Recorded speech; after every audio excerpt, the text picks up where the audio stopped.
Okay, so hello everyone. Today my group mates Vahagan Baghumian, Lilia Hekimian, RP Muradian, Ruben Saakyan, and I are excited to present our research project, which is the influence of brand perception on buyers' decision making, a correlational study of self-trust and brand trust. We are students from American University of Armenia and presenting this project for our market research course under the guidance of our instructor, Dr. Fanis Barboglis. First of all, let's talk about the background to the research problem and let's define our research question. This research aims to investigate the correlation between customer self-trust and the influence of brand marketing on purchasing decisions.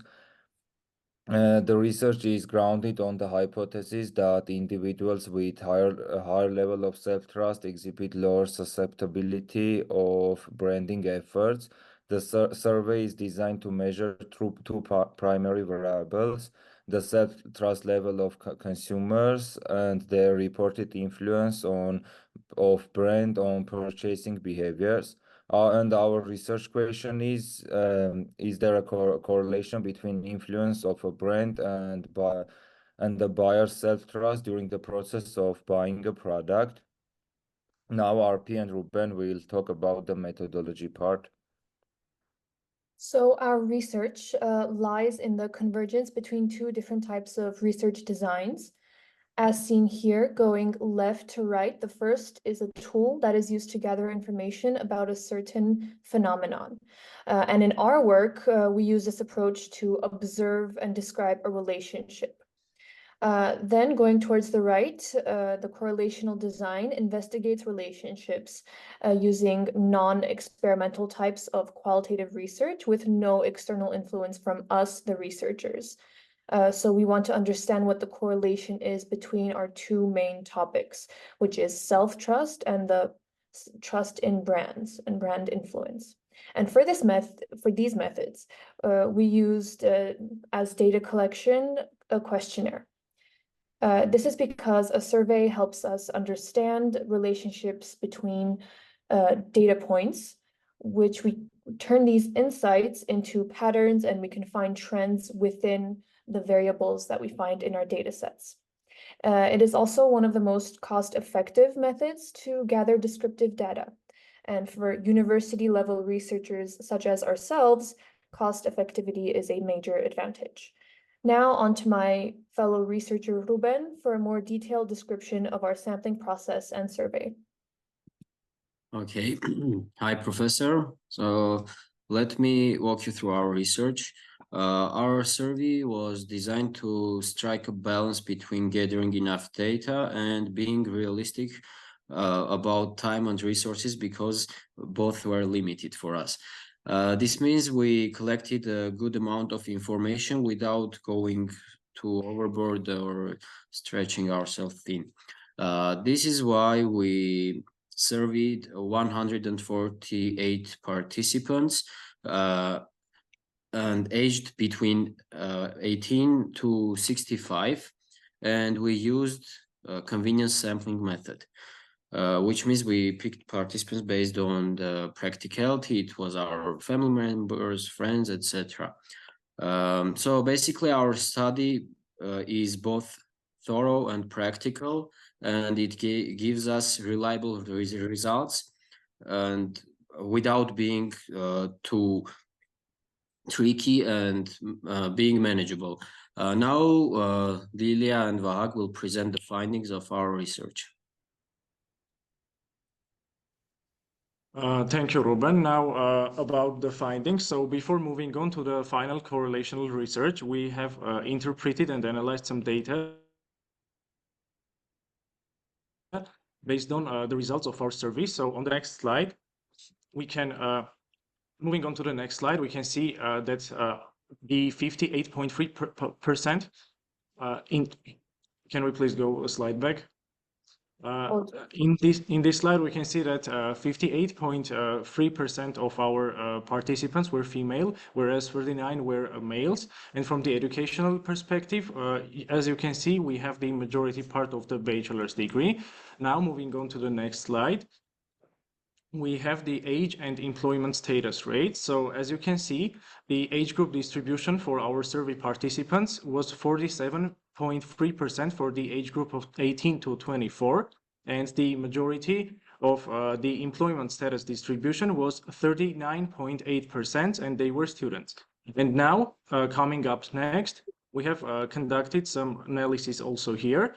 As you can see, we have compared the average trust score for different age groups. And as you can see,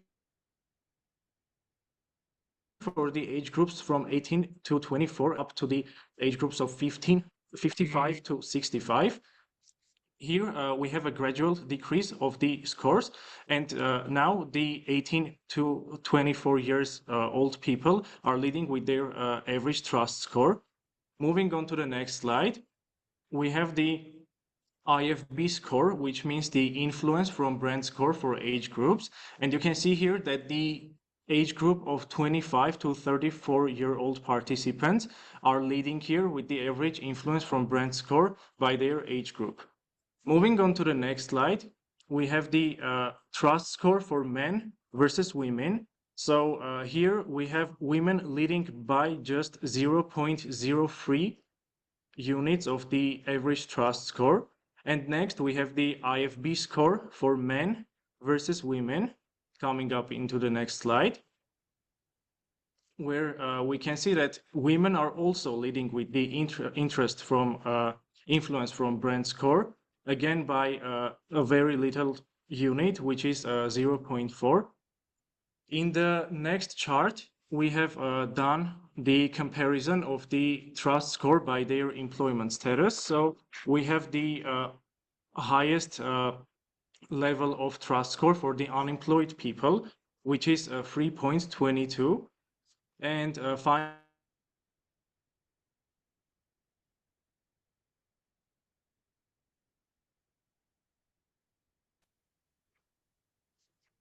which you can see is again the highest also for the unemployed people, and it's again 3.19.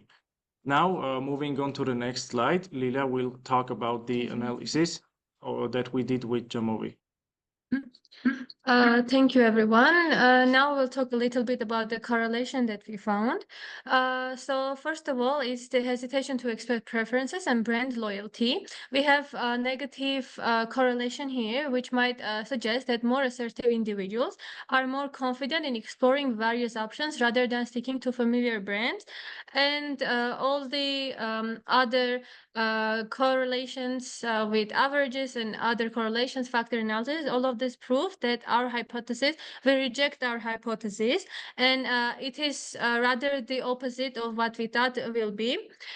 Mistakes versus influence by brand marketing. Here we have positive correlations that imply that a correlation between self-perceived fallibility and susceptibility to marketing, possibly because these individuals may seek external causes to assist in decision making. Second guessing decisions versus brand quality belief. We have again positive correlation, which means that those who often find themselves second guessing their decisions tend to believe more strongly that well-known brands always offer better quality products or services. Again, this rejects our hypothesis.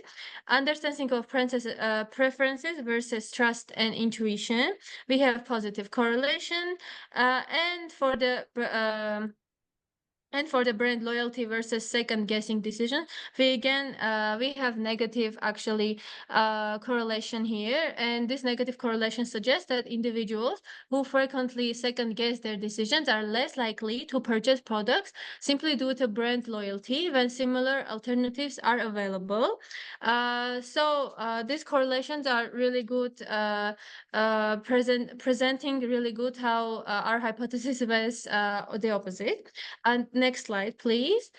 And we actually did factor analysis, and our analysis revealed 5 distinct factors that capture various aspects of consumer behavior. First of all, it is confidence in personal judgment. This represents how much individuals rely on their intuition, how their reputation of brand influences their choices.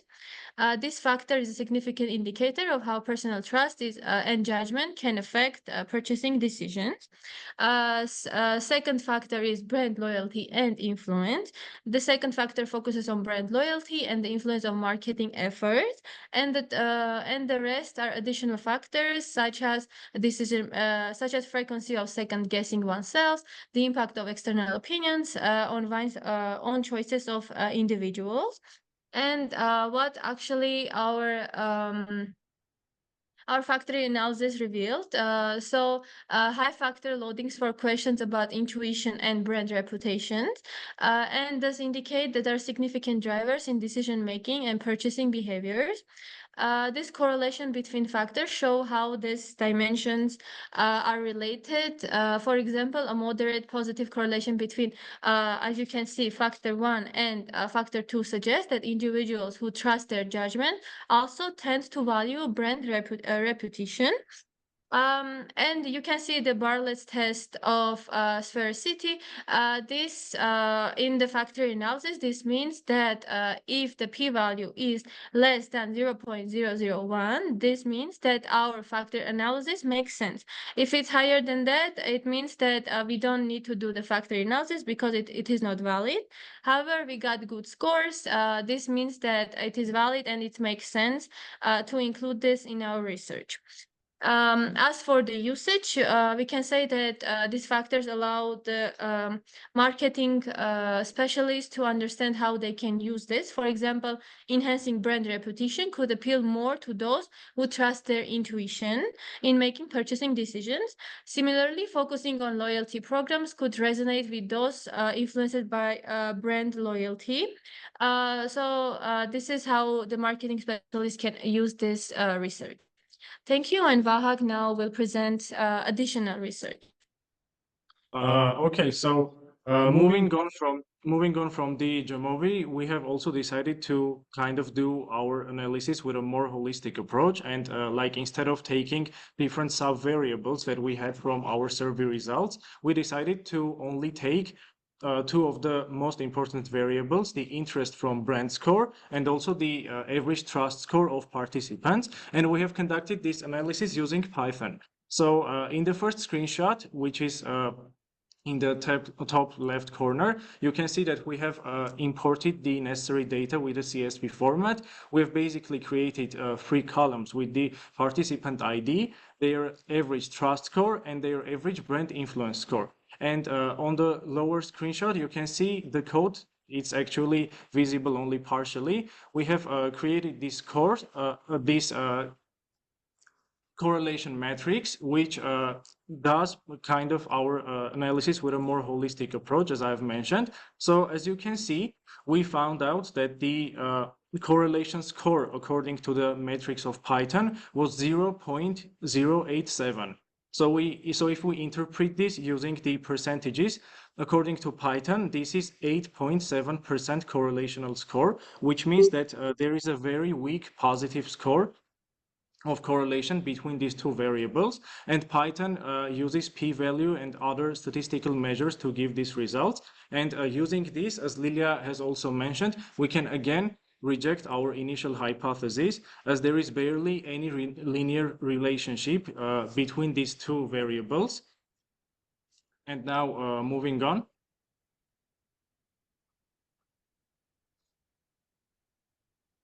So we have the question of AI, as you can see, as we have also decided to put in our survey. And here you can see our final questionnaire as well. And basically, this was it. This was our presentation. Thank you very much for your attention and time.